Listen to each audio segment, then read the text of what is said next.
Beleza, galera. Vamos lá, vamos começar a brincadeira. A ideia hoje é a gente trocar uma ideia sobre gatilhos mentais, né? Basicamente, eu quero primeiro falar para vocês um pouquinho sobre o porquê nós escolhemos esse tema e se eu escolheria esse tema para hoje, né? E a resposta é não, eu não escolheria esse tema para hoje, porque o gatilhos mentais, ele é um pouco mais a cereja do bolo, mas eu escolhi, por que que você está trazendo então esse tema, senão é o que você escolheria, Rafa? Porque foi o que vocês escolheram. Então, quando vocês trouxeram a pesquisa, vocês me deram uma hierarquia ali, uma lista de temas a serem debatidos, e esses temas são os temas que eu vou trazer para vocês aqui nos próximos encontros, independentemente se o que eu escolheria ou não, perfeito? E o recheio do bolo, Rafa, a parte central do bolo, você vai trazer? Sim, porque também foi listado, e aí nós falamos da base de realmente técnicas de negociação, né, do que vão construir o cerne do negócio. Agora, eu não vou conseguir falar de gatilhos mentais sem trazer um pouco da parte central.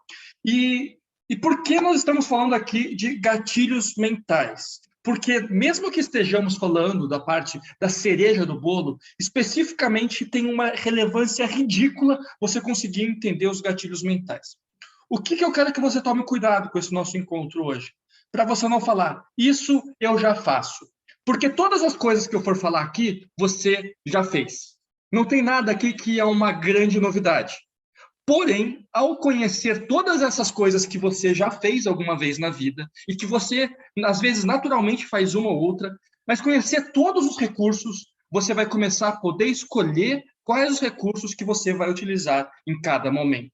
E aí vai ter uma grande diferenciação entre a pessoa que faz aquilo naturalmente e a pessoa que sabe o que está fazendo.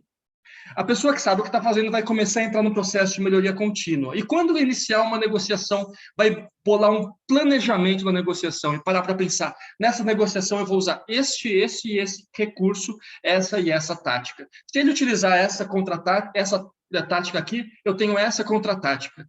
E o esquema de negociação começa a se tornar algo fundamentalmente técnico mais do que você imagina. Para você ter uma base, eu vou compartilhar, antes de iniciar a apresentação, um pouco de qual é o mapa que eu utilizo para fazer as minhas negociações. Para você ter uma ideia que existe resposta para tudo, existem técnicas sobre este quadrinho específico, que é gatilhos mentais.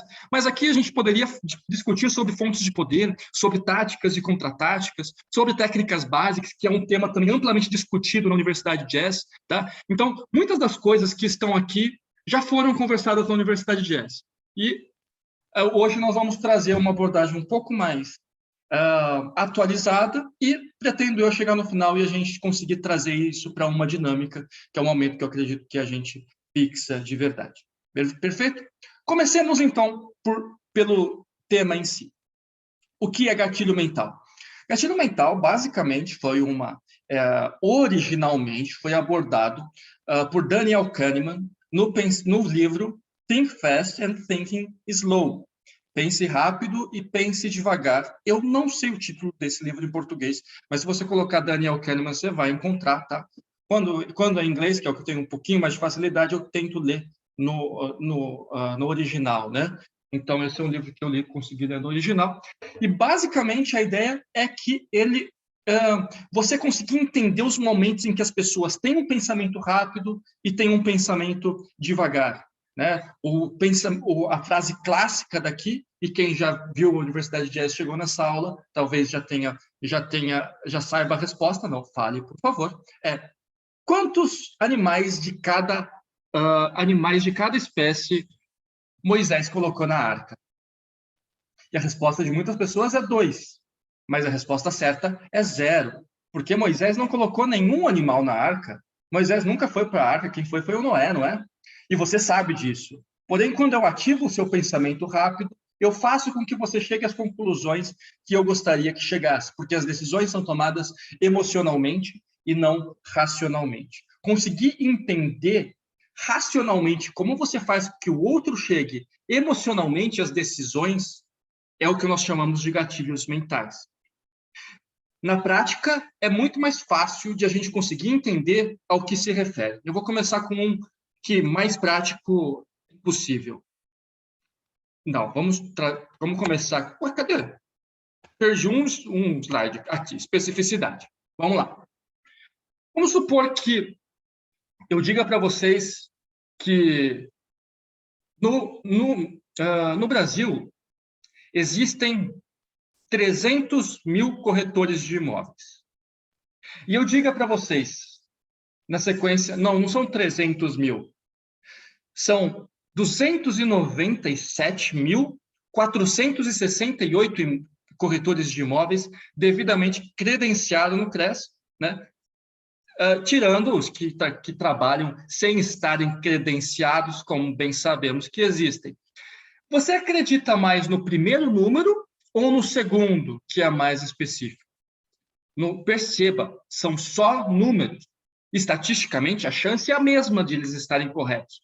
Porém, tenho certeza que você, como os outros seres humanos, vai acreditar muito mais no número quebrado do que no número inteiro, do que no número arredondado. E é nisso que você começa a entender um pouquinho do que se refere gatilhos mentais. Se é específico, é verdade. Qual é o fundamento disso? Racionalmente, não existe exatamente uma explicação para isso.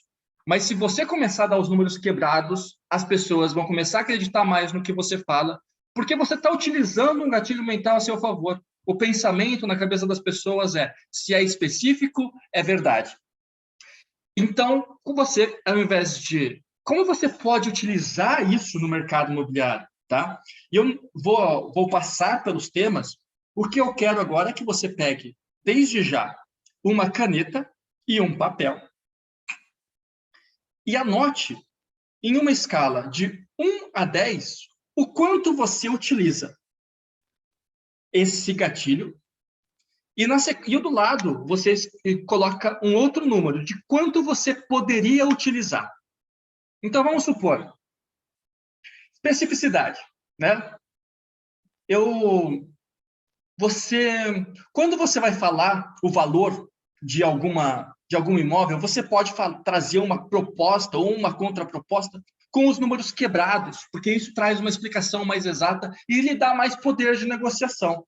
Você costuma fazer isso?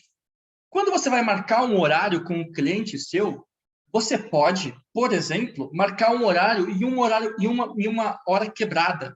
Você usa isso? São pontos que você pode utilizar que, por exemplo, ao dar uma hora quebrada, é muito menor a probabilidade do seu cliente chegar atrasado. Porque ele pensa, poxa, se a pessoa marcou às 5h47, né? Se a pessoa marcou, vamos colocar às 2h47, às 14h47, deve ter algum motivo, né? Então, por que ela não marcou às 15? Se você utilizar esse gatilho, você consegue fazer com que as pessoas automaticamente deem mais valor àquilo que você está falando. E por que eu coloquei ela como primeiro para começar, tá? Basicamente, porque nós vamos utilizar muito ele aliado a outros gatilhos. E aí fica super poderoso o gatilho da especificidade quando a gente juntar mais de um gatilho, beleza? Então guarda ele que a gente vai usar ele muito ainda mais para frente, ok? Por isso que eu começo com ele, porque quando a gente chegar nesses gatilhos eu quero que a gente consiga trazer a especificidade. Gente, eu tô aqui, ó. Gatilho mental da empatia ou da afinidade. Se é alguém que eu tenho uma afinidade, significa que o negócio é melhor. É verdade isso? Não necessariamente, né? Então, se eu estou fazendo um negócio com uma pessoa que é muito amiga, significa que eu vou pagar mais barato ou que o meu produto que é de maior qualidade? Não necessariamente. Mas, automaticamente, o nosso cérebro nos traz empatia, é automaticamente um negócio bem realizado. Todo mundo gosta de fazer um negócio com amigos, com pessoas com as quais se tem afinidade. Eu vou trazer para vocês aqui, desde já, alguns recursos que eu estou aprendendo agora, no exato momento, enquanto estou fazendo o curso, tá? Então, não agora, né? Neste mês, eu estou fazendo um curso de Mastermind justamente na busca de encontrar melhores resultados no que diz respeito à comunicação e relacionamento com outras pessoas. Então, vou trazer algumas técnicas bem simples para você construir empatia. Primeiro, nome. Fale e repita o nome das pessoas. Isso vai fazer com que elas criem uma afinidade com a sua identidade, porque o nome é a identidade delas. Nome é a coisa que a gente mais gosta de ouvir. Se você ouve o seu nome na rua, você olha, mesmo que seja uma pessoa que você não conhece, né? Então, conforme você utilizar mais vezes o nome da pessoa, você vai, primeiro, facilitar lembrar o nome da pessoa e, segundo, criar uma empatia, criar uma conexão. Não faça, pelo amor de Deus, o famoso campeão. Ô, campeão, fala, mestre. E aí, beleza? Oh, é desesperador isso. Comercial precisa saber o nome das pessoas, tá? E aí, já vou deixar marcado desde já.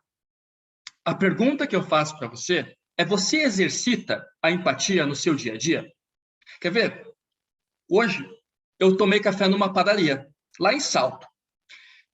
Eu fui atendido pelo Matheus, que me trouxe um pão de queijo que estava muito bom, que eu, inclusive, elogiei bastante para ele, e a Ceissa, que trabalhava junto com ele, nome bastante diferente, né?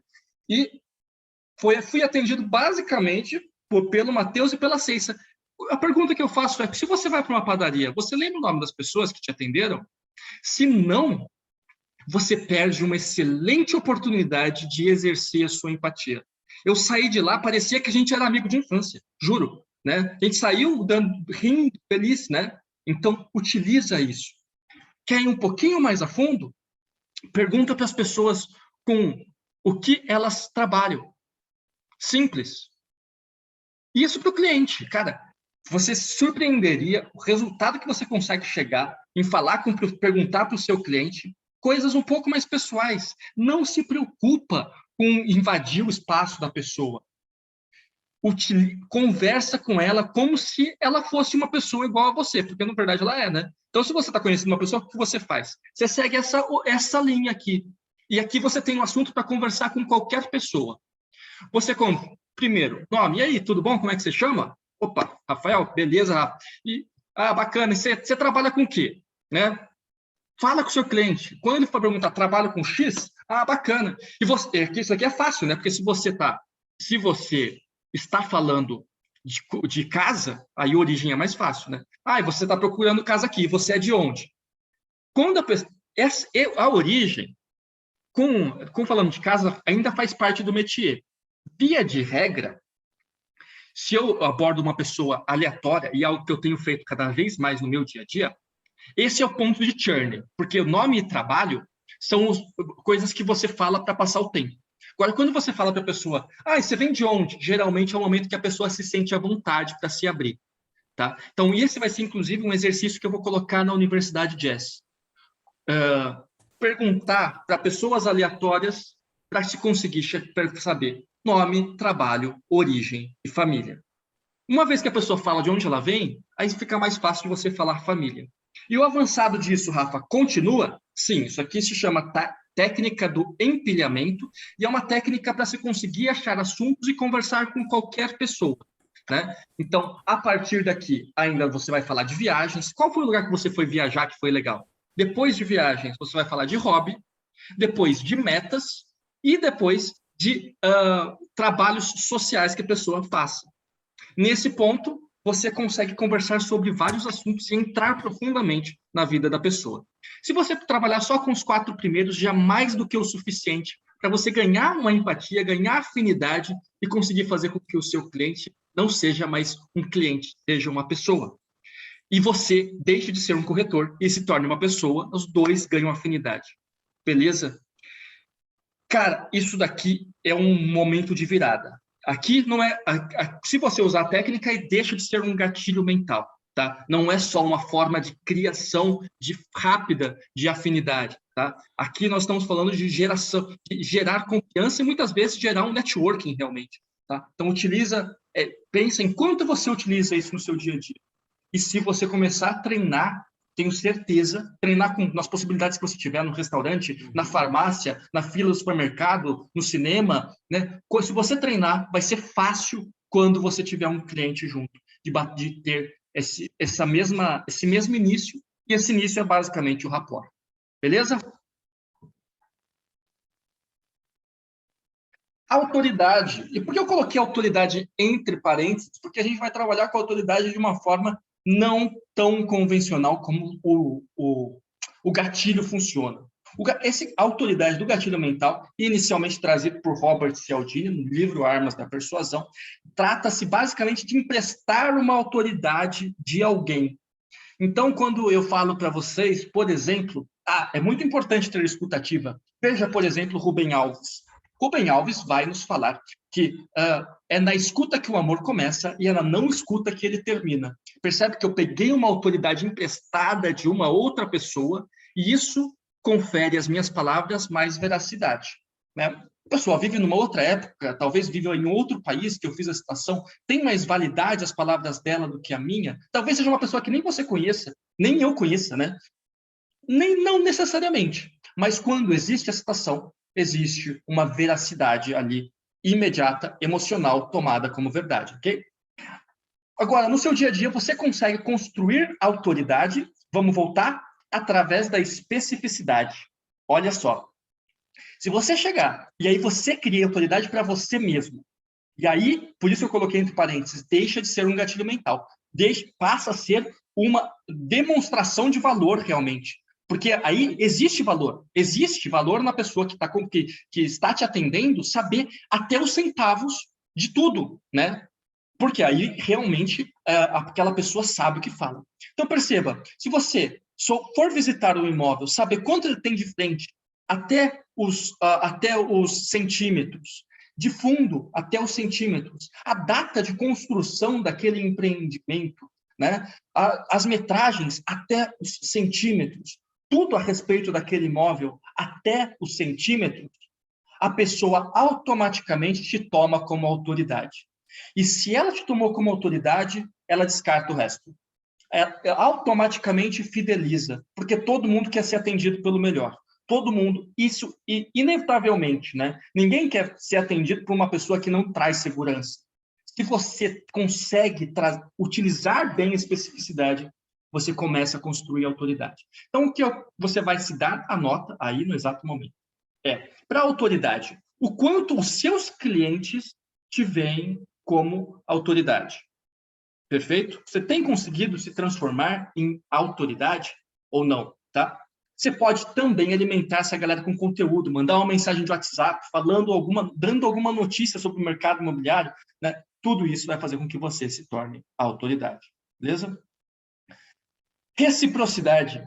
Aqui nós sabemos, se você viu, a Universidade de Jazz tem uma aula falando sobre isso daqui, e basicamente é dar a garrafinha da água, né? Olha que curioso, né? Você dá uma garrafa da água que custa R$1 para a pessoa, e a pessoa fica na responsabilidade de comprar um imóvel com você que vai gerar uma rentabilidade para você de R$10.000. Não existe peso nisso aqui, Rafa, porque pô, R$1 para R$10.000 não é racional, cara. Você deu uma garrafa da água, né? O que você poderia ter dado de diferente? Você ter o que no relacionamento seu com ele se espera. E o que se espera no relacionamento dele com você? Que ele compre um imóvel seu. Então, dentro das suas respectivas naturezas, vocês estão realizando uma troca. E é emocional. Então, o que acontece? Você, basicamente, na prática, você presta um favor à pessoa e a pessoa presta um outro a você. Dentro da natureza que é possível ela te devolver, que é comprando o imóvel. Tá? E não existe peso. É favor por favor. É qualitativo e não quantitativo. Olha que poderoso isso daqui quando bem utilizado. Só assim, Rafa, só a garrafinha d'água já resolve? Já ajuda muito. Qual é a outra forma mais eficiente? Mandar um vídeo para a pessoa demonstrando o trabalho que você está fazendo. Fala, seu Jorge, beleza? Estou aqui no condomínio aqui, Entre Verdes. Estou pegando aqui justamente uma casa mais interessante aqui para que a gente consiga visitar, olha só. E estou preparando o nosso sabadão, hein? Ó, essa casa aqui que eu estou captando para você, a piscina aqui, ó, fica ali com uma vista para o infinito, que é justamente o que sua esposa estava querendo. Ela vai adorar essa casa. Aí o cara fala, poxa, o cara tá aqui, a gente marcou no sábado, tá quarta-feira, o cara captando imóvel para mim, investindo o tempo dele para conseguir trazer aí opções melhores. Então, ele se sente em débito com você. E ele vai pagar para você através da forma que cabe a ele, comprando o imóvel ou, no mínimo, se fidelizando a você. Ou, se ele não conseguir fazer nenhuma e nem outra, ele vai se sentir débito e vai querer, sei lá, indicar um amigo, né? Vai querer te ajudar de alguma forma. Então, reciprocidade. Você tem levado a garrafinha d'água para a galera? As pessoas se sentem em débito com você? De alguma forma, de qualquer forma? Ou não? Vamos continuar. Coerência. Esse daqui tem o estudo que está lá no livro do Robert Cialdini, é muito fantástico. Que ele pega um radinho e deixa, empresta lá, deixa lá, leva para a praia, vai dar um tibum, né?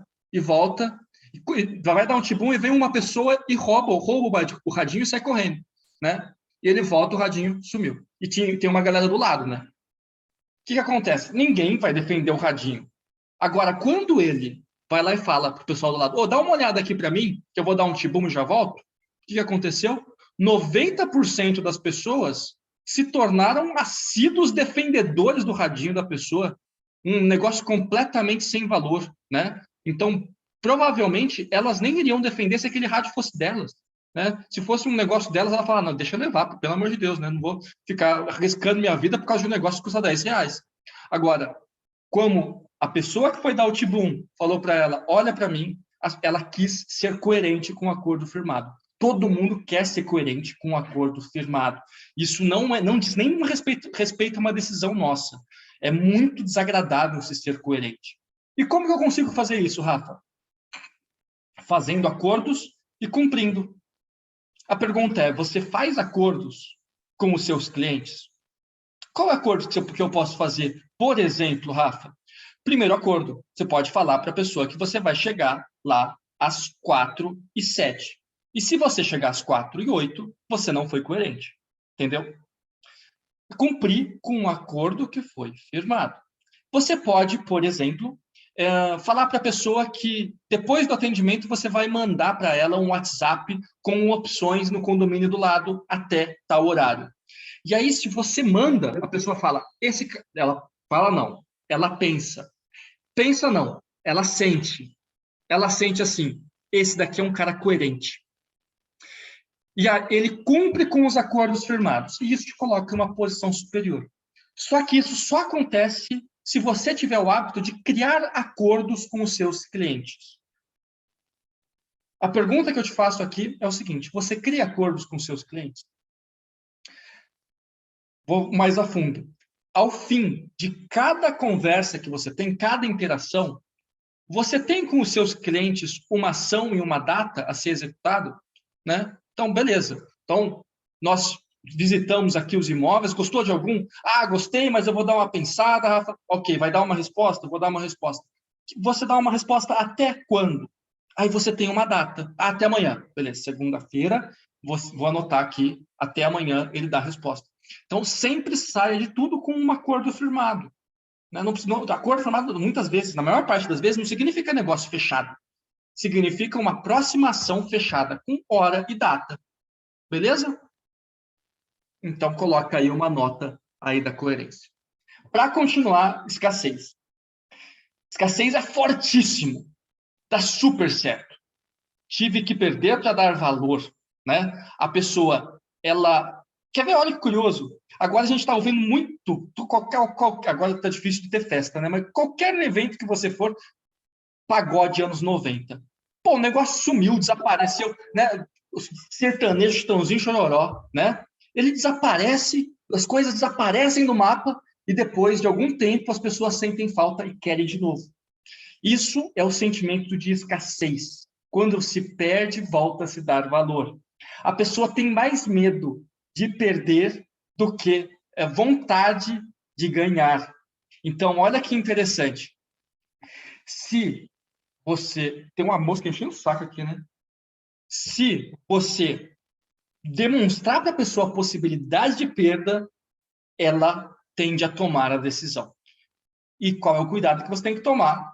É que é o gatilho mental mais utilizado de todos. Então, fica muito esperto para usar ele certinho. E aí não vai ter erro, né? Se você usa escassez, geralmente, o ponto aqui é, o imóvel está com uma proposta.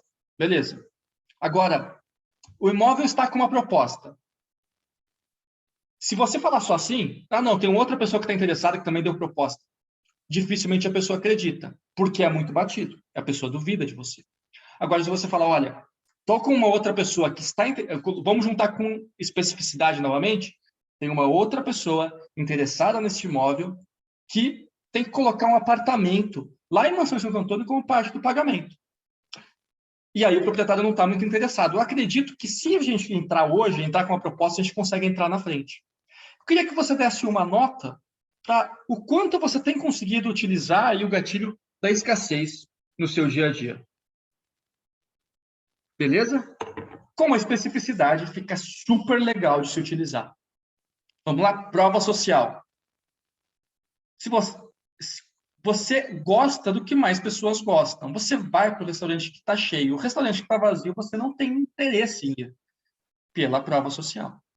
Você pode demonstrar ao seu cliente outros clientes que você também atende dentro daquele mesmo perfil. Isso você pode fazer tanto pelo seu Instagram, quanto pelo seu Facebook, quanto avisando a pessoa em mensagens diretas, mensagens de WhatsApp, conversando com ela, né? Semana passada eu também estava atendendo uma pessoa igual ao senhor, um advogado, que me fez a mesma pergunta, né? Então, prova social. Se você faz parte daquele grupo, então existe uma tendência de que aquela pessoa se sinta mais incluída quando próximo a você. Gera-se mais afinidade e temos uma chance maior de conseguir transformar relacionamento em negócio propriamente dito. Prova social. Você tem conseguido manusear legal qual é a imagem que, se eu entrar no seu Instagram hoje, se eu entrar no seu Facebook, se eu entrar no seu LinkedIn, é transmitida? Fica bastante esperto, tá? Pode ser que você tenha como estratégia não utilizar, mas você tem que saber que você está sendo prejudicado por isso. Tá? Tem pessoas que vão buscar por você, e se a imagem não condizer com um profissional, tem gente que vai abandonar, vai pular do barco aí. Bora! Narração. Para continuar a brincadeira, nós vamos falar aqui sobre conseguir conversar com as pessoas, contando histórias, trazendo para elas alguma coisa que aconteceu. E, a partir desse momento, começa a trabalhar também com o emocional das pessoas. Tá? Então, Rafa, como que eu utilizo isso daqui na prática? Quando você começa a entender... Daqui para baixo, a gente começa a ficar um pouco mais difícil, os usos, tá? Os primeiros eram mais fáceis, devem ter percebido. Aqui fica um pouquinho mais difícil, mas extremamente eficaz. Quando você fala, entende da pessoa, olha só, que legal, o senhor tem filhos, né? Que bacana. Eu fico muito feliz em saber que o senhor tem filhos e a gente vai poder proporcionar a ele morar num condomínio como esse daqui, que ele começa a ter aquela infância igual que a gente teve, né? Que podia correr na rua, que podia brincar. Hoje, na rua mesmo de bairro, fica um pouco difícil, né? Mas olha que gostoso, imagina a gente poder ter um filho crescendo aqui, brincando, andando de bicicleta, né?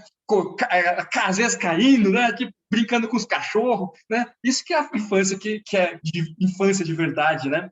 Então, a partir desse momento, ele se projeta na casa. E quando ele se projeta na casa, ele compra, porque ele, na cabeça dele, ele já está na casa. E se ele comprou a casa emocionalmente, agora é só comprar racionalmente. Qual é a nota que você dá para você no que diz respeito ao uso da narração? O quanto você consegue projetar o cliente para dentro da casa? Se tiver ficado difícil a pergunta, vamos mudar. O quanto você consegue falar com os seus clientes sobre a família deles? Como eles utilizariam a casa para a família? Se você conseguir falar sobre qual é o uso da casa para a família, você, na maior parte das vezes, mesmo que não sabendo, você já está utilizando narração. Você fala sobre cozinhar na casa, sobre poder, como vocês quando vão utilizar a piscina, quando não vão, né? você já utiliza a narração e constrói relacionamento. Referência. Isso daqui a gente fala muito, né? Lá na Universidade de S também. Estão passando rapidamente por todos eles. Aqui nós estamos falando de as pessoas não pensam que as coisas são absolutamente boas ou absolutamente ruins. As pessoas pensam, isso daqui é melhor ou pior do que o padrão que é pré-estabelecido na cabeça. Quando você consegue escolher qual o padrão que vai ser criado, automaticamente você consegue definir se a pessoa vai gostar ou não daquele imóvel que vai visitar.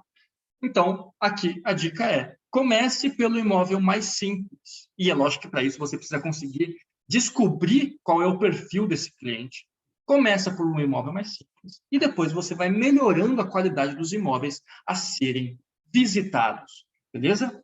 Ah, Rafa, e na captação de imóveis, por exemplo, a gente consegue utilizar também? Sim, a avaliação ela é totalmente feita por referência, não é feita por referência? Quando nós falamos sobre o preço de um imóvel, ele é um preço de acordo com o que se pratica lá na região. A gente consegue super utilizar aí a referência também no processo de captação, tá? Então, conseguimos utilizar a referência, sim, sem dúvida. A ancoragem, e basicamente todos eles a gente consegue utilizar em qualquer processo, né? E para finalizar, simplicidade. Estou finalizando com 10 gatilhos, poderia ter trazido mais, né? Peguei os 10 que eu acredito que mais se adequam ao mercado imobiliário e vamos trabalhar com eles. O que é simplicidade? Simplicidade é o mais fácil de se utilizar de todos eles. É só você começar falando é muito simples. E aí, automaticamente, a sua frase vai surtir efeito na sequência. Então, como funciona isso? Rafa, como funciona a compra do imóvel? Não é nada pior do que o cara começar falando, demora, viu? É um negócio meio complexo isso daí. Mas vamos fazer acontecer. Não, não. A gente gosta de coisas simples. Como que eu respondo? Rafa, como que é o processo de compra e venda de um imóvel? É muito simples. Presta atenção. Nós precisamos tirar as certidões para conferir se esse imóvel ele está de acordo, o proprietário tem algum débito no nome dele ou do imóvel. Depois, na sequência, nós vamos basicamente assinar um contrato que realiza a transferência pública de propriedade, né? Então, presta atenção, a gente tem uma linha a ser seguida muito simples, tá? E mesmo que tenham várias etapas, é muito simples o que precisa ser feito. Você já tem ali como realizar todo esse processo, muito bem explicado na Universidade de S. Então, basicamente, se você começar a frase explicando para a pessoa alguma coisa que às vezes a pessoa acha que é complexo, falando que é simples, explicando o passo a passo, você mata ali na veia. O quanto você tem conseguido falar para as pessoas que aquilo é simples. Tá? Na apresentação de uma ideia, tudo pode ser muito simples. Olha a diferença. O gatilho mental é um negócio super complexo, né? É um negócio que exige realmente grande conhecimento, é muito difícil de ser utilizado, mas que gera grandes resultados. E se eu falar para você o seguinte, gatilho mental é um negócio ridiculamente simples. Na verdade, vocês já usam todos eles no dia a dia e nós só vamos aprender quando utilizar cada um deles agora. Você percebeu a diferença como, pô, no segundo caso eu quero me aproximar disso daqui, entendeu? Eu não quero estar no primeiro mundo, né? Eu quero, nesse outro exemplo que você falou, me parece muito mais vantajoso. E aí, definindo, eu até tinha colocado mais alguns aqui, ó, que até alguns que inclusive nem estão na Universidade de Jazz. Mas a gente pode falar em outras oportunidades, senão fica muito teórico o nosso treinamento. E aí a ideia aqui é a gente conseguir praticar um pouquinho, beleza? Então, até o momento, nós falamos de empatia, especificidade, deixa eu colocar os slides aqui, né? Senão não serve para nada. Autoridade, reciprocidade, coerência, escassez, prova social, narração, referência e simplicidade. Esses foram os gatilhos que nós utilizamos. E a ideia é que você tenha aí na sua mão uma lista desses gatilhos com uma nota dada a cada um, para o quanto você utiliza, e uma outra nota para o quanto você acredita que, mudando algumas ações simples, você poderia utilizar. E aí, nós vamos conversar um pouquinho, vou dividir aqui este grupo em salas menores, e eu quero que vocês conversem e cheguem. Qual é o ponto principal que você acredita que, puxa, esse daqui, eu vou mudar só um negocinho e vou ter um grande resultado a mais? Beleza? Então, nós vamos conversar e você vai pensar em qual que é o que você vai começar a usar a partir de agora. Esse aqui é fundamental. Esse aqui realmente eu preciso melhorar. Beleza? Vamos começar com essa brincadeira. Eu vou realizar a divisão em salas.